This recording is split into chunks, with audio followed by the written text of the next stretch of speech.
हम कालवाड़ सरपंच त्रिवेंद्र सिंह राजावत के भ्रष्टाचार के खिलाफ कुछ खबरें चला रहे थे। एक उस पे गबन का मामला है जो पिछले 2 साल से पेंडिंग है। पूर्व सरपंच के द्वारा वो शिकायत की गई है उसकी भ्रष्टाचार निरोधक ब्यूरो में, तो उसकी मॉनिटरिंग कर रहे थे। पहला मामला तो ये था और दूसरा ये था कि वो अवैध कब्जा करता है, माफिया है, अवैध माइनिंग करता है और अवैध सरकारी ज़मीनों पे कब्जे करके एक रिसोर्ट बना रहा था वो। तो उस रिसोर्ट को तुड़वाने के लिए हमने कार्रवाई करवाने के लिए जेडे में हमने लिखित में उसकी शिकायत की और खबरें प्रकाशित की। तो इस वजह से वो बौखलाया हुआ था और जब हमारे को उसने नोटिस वगैरह दिलवाए और जब कार्रवाई नहीं होती दिखी तो वो इस तरीके से बौखला गया कि मारपीट पे उतर हो गया कि इनको जान से मार दिया जाए। करवाया गया। हाँ सर, कुछ % करवा लिया गया है और अब MLC तो हो गई थी, लेकिन अब एक्सरे के लिए रिकमेंड किया गया है। अभी फ़ोन आया मेरे पास पुलिस थाने से, तो कल वो शायद। और बात करें चोटों की, तो चोटें लगभग 15 से 20 चोटें हैं पूरी बॉडी में मेरे अकेले के, और जो मेरे और 2 साथी पत्रकार हैं उनकी भी काफ़ी चोटें आई हैं। अब आगे क्या करेंगे? आप ट्रीटमेंट क्यों नहीं करवा रहे आपका भी? सर, मैं ट्रीटमेंट इसलिए नहीं करवा रहा कि यदि सरपंच उच्च रसूख का व्यक्ति है, कांग्रेस सरकार में जनप्रतिनिधि है, सरपंच है और कई पॉलिटिशियंस हैं जो अभी राजस्थान सरकार में मंत्री हैं, उनसे उसका काफ़ी अच्छा मेल जोल है, तो मुझे लगता है कि शायद पुलिस उसमें उचित कार्रवाई नहीं करेगी। इस वजह से मैं चाहता हूं कि मैं जब ही मेरा उपचार करवाऊं तब सरपंच को गिरफ्तार कर लिया जाए। 2 हाथ टूट गए, 2 पैर टूट गए, फ्रैक्चर हो गया, हाथों में फ्रैक्चर है, मेरे कान पे सिर में चोट है।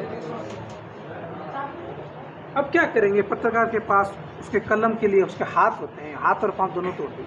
अब ये मेरी मानसिक क्षमता है, दिमाग से मैं जो भी काम होगा मेरे एडिटर को बोलूँगा, जो क्षमता उसमें टाइप कराऊँगा, उसी से लड़ाई लड़ेंगे और जब तक ठीक हो जाएंगे। भगवान आप लोगों का आशीर्वाद प्यार हमारे साथ है। एक साथ तीनों पत्रकारों पर ही क्यों हमला किया गया? क्या कारण है? वो हमला इसलिए किया गया कि वो खबरें चला रहे थे और उन्होंने आतंक मचा रखा था, भूमाफिया था, तो हम कहीं कवरेज करके आ रहे थे, तो उन्होंने पता चल गया, हमारा फील्ड बैग लिया, तो उन्होंने पता चला कि गाड़ी आ रही है तो पत्रकारों की, तो उन्होंने हमारी गाड़ी पे वार कर दिया और हम 3 साथ थे, तीनों पे तोड़ दिया। तीसरे साथी हैं जिनका नाम विवेक सिंह जादौन है, जो राजपूत समाज से हैं। अभी बार बार एक सोशल मीडिया पर वीडियो भी वायरल हो रहा है जिसमें कहा जा रहा है कि समाज की रंजिश थी, लेकिन जब 2 जाट थे, एक राजपूत भी साथ में था और इस तरीके से ये जो तीनों हैं ये हालात हैं।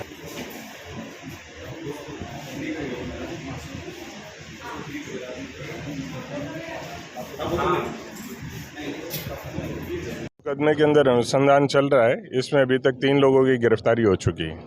गिरफ्तार किया गया है या आत्मसमर्पण उन्होंने थाने पर आकर किया है? गिरफ्तार किया, अनुसंधान के अंदर गिरफ्तार किया गया है। एक वीडियो वायरल हो रहा है जिसमें उनकी पीठ तपतपाई जा रही है जब वो पुलिस के अंदर एंट्री कर रहे हैं थाने के अंदर।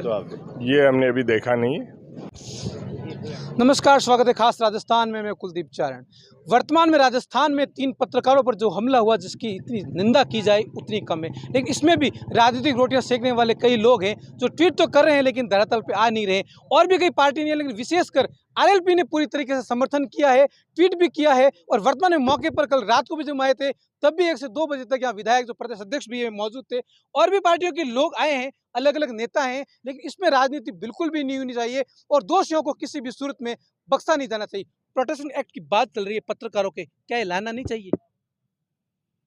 ऐसा है, कांग्रेस की जो सरकार है, मुख्यमंत्री जी जो विधानसभा में कहते हैं वो धरातल पे नहीं है। बहुत सारी ऐसी बातें हैं, उन्होंने विधानसभा के अंदर एक भ्रष्टाचार की 0 टॉलरेंस की बात की कि हमारा जो सरकार है भ्रष्टाचार के मामले में 0 टॉलरेंस पर काम करेगी। लेकिन आप देखिए बाड़मेर के अंदर RTI कार्यकर्ता की क्या स्थिति की, उसको न्याय लेने के लिए जयपुर में आके देना पड़ा और उसको न्याय दिलाने के लिए RLP के 3 विधायकों को यहाँ शहीद स्मारक पर धरने पे बैठना पड़ा, जब जाके वो कहीं अपराधी को गिरफ्तार किया। अभी भी यहाँ ये स्थिति है।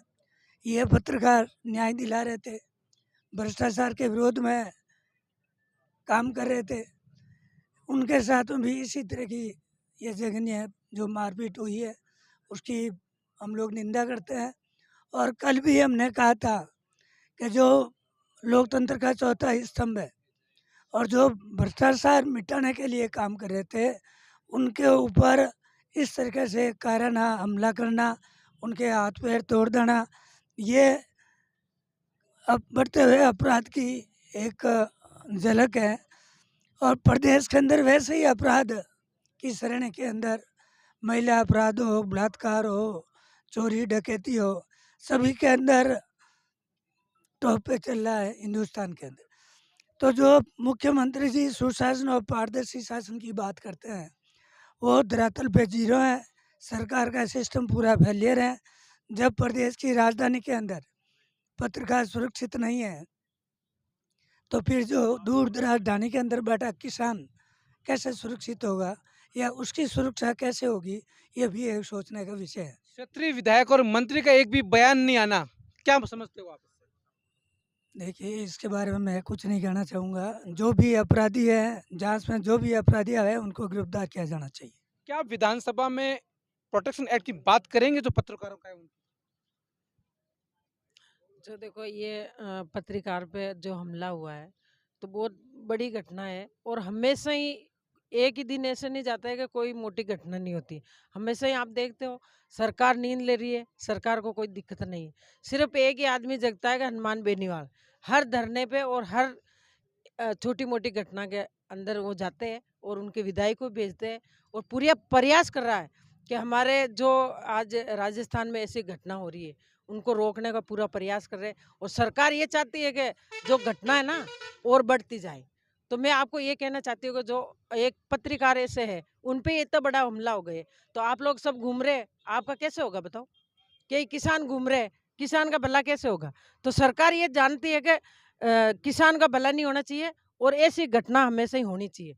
तो हनुमान बेनीवाल की एक सोच है कि हमेशा ही जो किसान का भला होना चाहिए। जो ये घटना हो रही है तो सरकार को रोकना चाहिए। आज कई एमएलए एमपी आज सो रहे आराम से, कोई दिक्कत नहीं।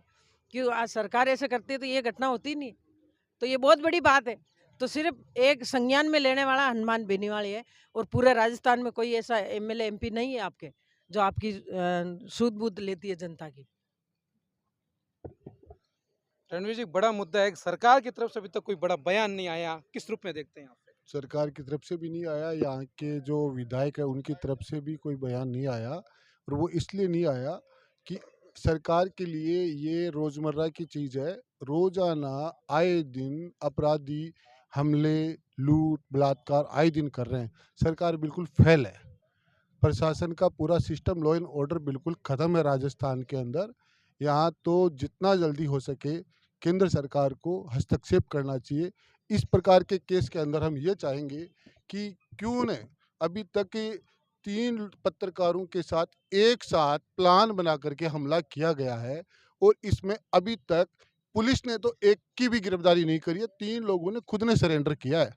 इसलिए हम ये मांग करेंगे कि या तो सरकार जल्दी से जल्दी इस पूरे मामले का पर्दाफाश करे, दोषियों को तुरंत गिरफ्तार करे। और इस सरकार के ऊपर हमारा भरोसा तो नहीं है, लेकिन सबसे पहले हम चाहेंगे कि अपराधियों को गिरफ्तार किया जाए। पुलिस का ध्येय वाक्य अपराधियों में भय, आमजन में विश्वास। लगता है आपको एक पत्रकार के साथ ये स्थिति हो रही जो 24 घंटे वास्तविक खबर दिखाने की कोशिश करता है, क्या आगे दिखा पाएगा पत्रकार? देखिए, राजस्थान में आज के समय में आप देखिए ऐसी स्थिति राजस्थान में है कि अपराधी बिल्कुल खुलेआम दिन दहाड़े ऐसी वारदातें कर रहे हैं कि प्रशासन के सामने, मतलब आप देखिए यहाँ थाना क्षेत्र बिल्कुल पास में था, लेकिन पूरी प्लानिंग के साथ में ऐसी घटनाएं राजस्थान में यही नहीं बहुत जगह ऐसी देखने को मिल रही है।